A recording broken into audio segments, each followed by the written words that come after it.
Hello friends, welcome to my YouTube channel study with Mika पाठक।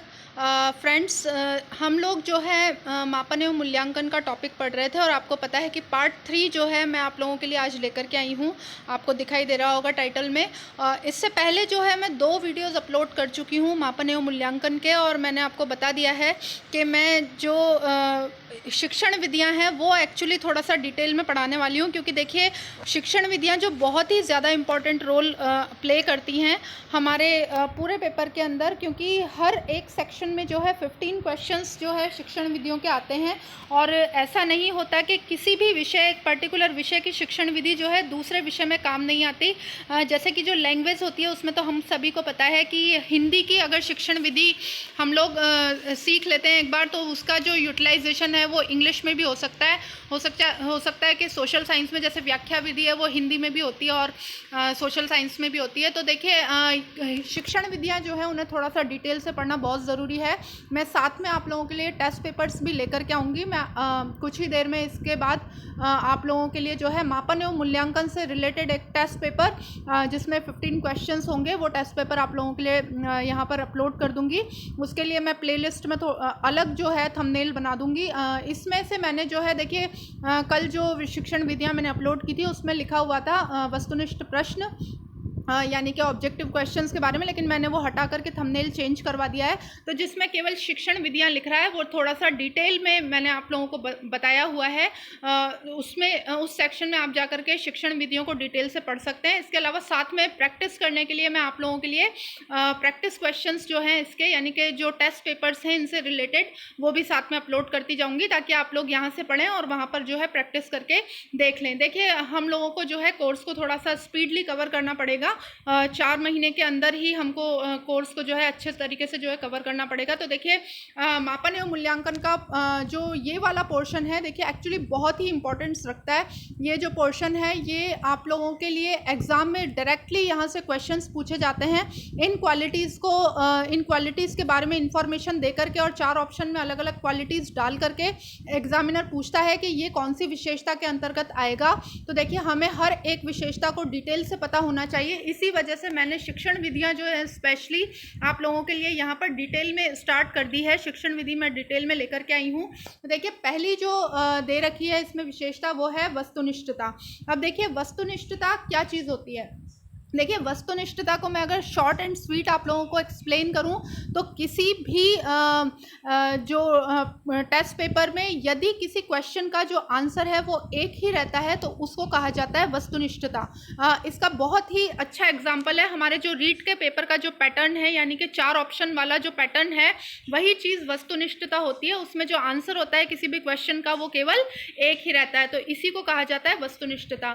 अब देखिए second वाला हम देखते हैं विश्वसनीयता क्या होती है। विश्वसनीयता वो होती है कि यदि कोई एग्जामिनर एक टेस्ट जो देखिए, अगर विश्वसनीयता का मतलब होता है कि अलग अलग एग्जामिनर से अगर हम लोग उस क्वेश्चन को चेक करवाते हैं, पर्टिकुलर कोई क्वेश्चन है वो अलग अलग एग्जामिनर से चेक करवाया जा रहा है और उसका अंकन अगर एक ही होता है, यानी कि वो सारे मिलकर के एक ही अंक प्रदान करते हैं, तो वो चीज़ होती है विश्वसनीयता। यानी कि वो जो टेस्ट है वो विश्वसनीय है। उसका यदि मापन अलग अलग एग्जामिनर से भी करवाया जाए, अलग अलग जो अध्यापक हैं अगर उसे चेक भी करें तो जो उसका अंकन है वो एक ही आए, तो उसी क्वालिटी को कहा जाता है विश्वसनीयता। देखिए वस्तुनिष्ठता और विश्वसनीयता में बहुत लोग कंफ्यूज होते हैं। वस्तुनिष्ठता में तो होता है उत्तर एक ही रहता है और विश्वसनीयता में होता है कि जो अंकन होता है वो एक ही आता है, यानी कि वो समान ही रहता है। तो देखिए थर्ड वाला हम लोग देखते हैं पॉइंट वैधता। देखिए वैधता क्या चीज़ होती है, इस क्वालिटी के ऊपर भी क्वेश्चन आता है और आ चुके हैं, इसलिए देखिए मैं काफ़ी अच्छे से इसको पढ़ा रही हूँ। मापन एवं मूल्यांकन मैं आप लोगों को ऑलरेडी बता चुकी हूँ कि 15 क्वेश्चंस जो है एटलीस्ट कवर करता है। मैं बहुत अच्छे से आपको यहाँ पर ये पढ़ाने वाली हूँ। तो देखिए आप अगर मेरे चैनल से नए जुड़े हैं तो प्लीज़ अभी चैनल को सब्सक्राइब कर लें और बेल आइकन को आप लोग प्रेस कर दें। इसके अलावा फ्रेंड्स अगर वीडियो पसंद आए तो प्लीज़ लाइक का बटन दबा करके ज़रूर जाएँ, और अगर किसी को कोई डाउट हो, कोई क्वेश्चन पूछना हो तो आप कमेंट बॉक्स में कमेंट कर सकते हैं। तो देखिए वैधता जो चीज़ है उसके अंतर्गत ये क्वालिटी पाई जाती है कि जो परीक्षण जिस चीज़ के मापन हेतु बनाया जाता है, अगर उसी चीज़ को मापता है तो वही चीज़ जो होती है उस पेपर की वैधता कहलाती है। वैधता के मतलब वैधता के अंतर्गत केवल एक ही चीज़ आती है कि यदि मैंने पर्टिकुलर क्वालिटी को मापने के लिए परीक्षण बनाया है तो वो जो परीक्षण है वो केवल उसी क्वालिटी को मापे, इसी चीज़ को कहा जाता है वैधता। देखिए फोर्थ पॉइंट है विभेदकारिता। अब विभेदकारिता क्या होता है? देखिए विभेदकारिता का मतलब है कि परीक्षण ऐसा होना चाहिए जो कि एक कक्षा है, जैसे एक कक्षा समूह है, उसके अंदर कुछ छात्र तो प्रतिभाशाली होते हैं, कुछ छात्र थोड़े डल होते हैं, कुछ पिछड़े बालक होते हैं, कुछ मंदबुद्धि बालक होते हैं, क्योंकि आपको पता है कि आजकल समावेशी शिक्षा है तो सभी तरह के बालक वहाँ पर पढ़ते हैं, कुछ सामान्य बालक भी होते हैं। तो देखिए प्रश्न पत्र ऐसा होना चाहिए जो कि मेधावी बालकों को, सामान्य बालकों को और पिछड़े बालकों को अलग अलग कर दे। मतलब उसका तरीका ऐसा होना चाहिए कि जिससे कुछ प्रश्न तो ऐसे हों जो केवल मेधावी बालक ही जो है कर पाएँ, कुछ प्रश्न उसमें ऐसे होने चाहिए कि सामान्यतः सभी लोग कर लें, और कुछ प्रश्न ऐसे होने चाहिए कि पिछड़े बालक भी उसको अटेम्प्ट कर सकें। तो देखिए ताकि जो है आपके एक ही पेपर से जो कक्षा के अंदर कौन मेधावी है, कौन पिछड़ा बालक है, कौन सामान्य बालक है, इस कैटेगरी का जो है आसानी से जो है मापन हो सके। बस इसी चीज़ को कहा जाता है विभेदकारिता। जो शब्द है उसी से ही पता चल रहा है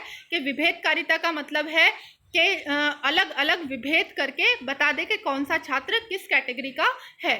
देखिए पांचवी जो है वो है व्यापकता। व्यापकता बहुत ही आसान जो है वो क्वालिटी है। व्यापकता का मतलब है कि जो प्रश्न पत्र होना चाहिए वो संपूर्ण आपका जो पाठ्यक्रम निर्धारित है उसमें से बना हुआ होना चाहिए। यानी कि जो भी पाठ्यक्रम आप लोगों को जिसका भी मापन करना है, जिस पाठ्यक्रम का जितने हिस्से का मापन करना है पाठ्यक्रम के, या संपूर्ण पाठ्यक्रम का मापन करना है, तो जो पेपर होना चाहिए उसके अंतर्गत प्रश्न हर तरह से हर जगह से लिए हुए जाने चाहिए। तो देखिए वही चीज़ होती है आपके व्यापकता।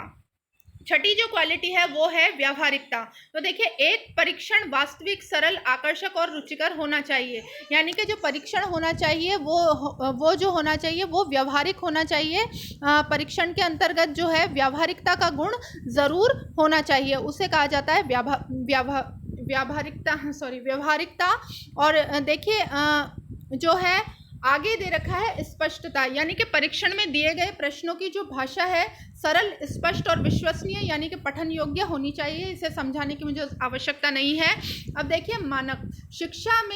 शिक्षा में मानक का अर्थ तुलना का वह प्रतिमान है जिससे ये पता चले कि वर्तमान स्तर पर कौन आता है। यानी कि मानक, एक मानक हम लोग डिसाइड कर लेते हैं। ये देखिए विभेदकारिता की तरह ही है। मतलब जो शिक्षक है वो एक मानक डिसाइड कर लेता है। जैसे मान लीजिए रैंक देनी है बच्चों को, तो एक मानक डिसाइड कर लिया जाता है कि इस मानक तक, यानी कि प्रश्नों की जो क्वालिटीज़ है तरीके की रखी जाएगी, प्रश्नों की वैरायटी इस तरीके की रखी जाएगी कि उस मानक को क्रॉस करने वाले, यानी कि मानक अगर यदि हमने 80% अंक जो है वो ला दिए हैं कि प्रतिभाशाली बालकों के लिए 80% अंक लाना ज़रूरी है, तो देखिए उस मानक पर कौन कौन खरा उतरता है कक्षा में से, बस इसी चीज़ को कहा जाता है मानक। तो देखिए 8 क्वालिटीज़ जो हैं वो मापन एवं मूल्यांकन के अंतर्गत आती हैं। आई होप आपको बहुत ही अच्छे से ये समझ में आई होंगी फ्रेंड्स। ये वाला जो पार्ट है मापन एवं मूल्यांकन का पार्ट 3, ये बहुत ही इंपॉर्टेंट है। इसमें से लास्ट टाइम भी क्वेश्चंस आते रहे हैं और आगे भी क्वेश्चंस आते रहेंगे। तो देखिए आप लोग इसे बहुत अच्छे से देखें, बार बार रीड करें। अगर कोई डाउट रह गया है किसी में, या किसी को लगता है कि कन्फ्यूज़न है थोड़ा, तो कमेंट बॉक्स में आप लोग कमेंट कर सकते हैं। इसके अलावा अगर फ्रेंड्स वीडियो पसंद आया तो इसे ज़रूर लाइक करें। कुछ ही देर में मैं आप लोगों के लिए मापन एवं मूल्यांकन से रिलेटेड जो है 15 क्वेश्चन का टेस्ट पेपर्स लेकर के आऊँगी, तो प्लीज़ उसको भी देखें। और जो फ्रेंड्स मेरे साथ नए जुड़े हैं वो चैनल को सब्सक्राइब करके बेल आइकन को प्रेस कर दें। यहाँ पर आपको रेगुलर जो है स्टडी करवाई जा रही है।